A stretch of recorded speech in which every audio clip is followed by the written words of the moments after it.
আমরা বিভিন্ন সেমিনারে দেখি, আপনাদের প্রোগ্রামে দেখি যে নারীরা আপনাদের সাথে একসাথে একটা প্রোগ্রামে অংশগ্রহণ করতে, সেখানে মন্তব্য করছে যে আসলে এখানে তো নারীদের পর্দা ছাড়াই তারা অংশগ্রহণ করতেছে, এটা তো আসলে ইসলামিক পন্থায় পড়ে না। দেখেন, এই পর্দা নাই যে কথাটা বলে না, এটার নাম বাড়াবাড়ি।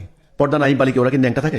আমার প্রশ্ন, মুখমণ্ডল খোলা, এই তো আপনি কোরআনের একটা আয়াত, ইল্লা মা জাহারা মিনহা, যেটা সাধারণত প্রকাশমান তাহা ব্যতীত। তাহলে প্রকাশমান কি? আল্লাহ বলতেছেন কিছু কিছু অঙ্গ প্রকাশমান থাকবে। হাদিস আসছে, রাসূল নিজেই বলেছেন, হাদিস আমি দেখাতে পারবো আপনাকে। এবং তাফসীর ইবনে কাসির সেখানেও বলা হয়েছে, এবং আল হিদায়া গ্রন্থ যেটা মাদ্রাসার কামিল ক্লাসে পড়ায়, ফিকহ গ্রন্থ, সেখানেও বলা আছে মুখমণ্ডল, হাতের কবজি, পায়ের পাতা এগুলো খোলা থাকবে, ইল্লা মা জাহারা মিনহা। এই আয়াতের ব্যাখ্যায় সকল তাফসীরকাররা কথা বলেছেন। এখন একটা গোষ্ঠী বের হয়েছে, আপনি যদি মুখমণ্ডল দেখা যায় বলে বেপরদা। এটা তো কোনো কথা হতে পারে না ভাই, এটা বেপরদা না। আপনার প্রাইভেট পার্ট, লজ্জাস্থান যদি খোলা থাকে, এটা বলতে পারেন আপনি বেপরদা। পর্দার কথা আল্লাহ পুরুষকেও বলেছে, নারীকেও বলেছে। আগে পুরুষকে বলেছে যে তোমরা তোমাদের লজ্জাস্থানকে হেফাজত করো, দৃষ্টিকে কন্ট্রোল করো। পুরুষকে বলা হয়েছে দৃষ্টি কন্ট্রোল করো, প্রাইভেট পার্ট হেফাজত করো। ঠিক একই কথা মেয়েকেও বলা হয়েছে যে তোমরা মোমেনারা, তোমরাও তোমাদের দৃষ্টিকে কন্ট্রোল করো, প্রাইভেট পার্ট হেফাজত করো।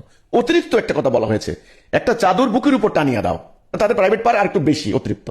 এই হচ্ছে আল্লাহর বিধান। এখন আপনারা কি করলেন? এই বিধানটাকে টানতে টানতে টানতে বাড়াবাড়ি করতে করতে একেবারে আপাদ মস্তক, হাত মোজা, পা মোজা, মুখমণ্ডল ঢেকে আপনারা বলছেন এটাই পর্দা। এর কম যদি কেউ করে ও হচ্ছে বেপর্দা।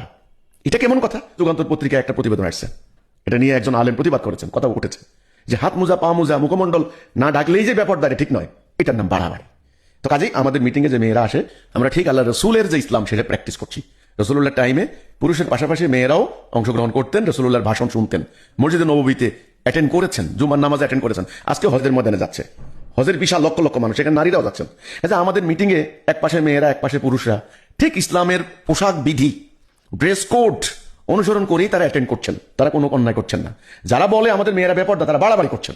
ইসলাম বাড়াবাড়ি করতে নিষেধ করা হয়েছে, স্ট্রিক্টলি প্রহিবিটেড বাই আল্লাহ।